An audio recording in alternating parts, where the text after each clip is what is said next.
2 பேர் காதலிக்கிறாங்க. காதலிக்கிறவங்க கல்யாணம் மட்டும் பண்ணி வாழல.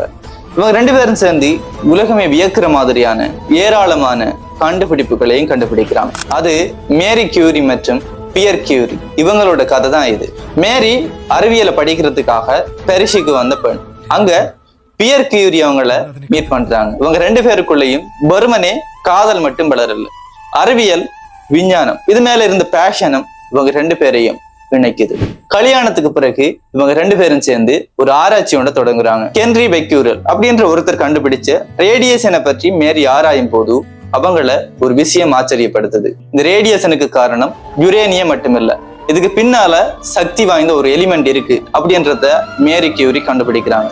சோ இது என்ன அப்படின்றத கண்டுபிடிக்கணும் அப்படின்றதுக்காக இவங்க 2 பேரும் சேர்ந்து கடினமா உழைக்கிறாங்க. அதுக்கு பிறகு 1898 இவங்க கண்டுபிடிச்ச பொலேனியம், ரேடியம் அப்படின்ற கண்டுபிடிப்புகள் அறிவியல் உலகையே மாற்றுதண்டே சொல்லலாம். இந்த கண்டுபிடிப்புகளுக்காக 1903 இவங்க 2 பேருக்கும் நோபல் பரிசு கிடைக்குது.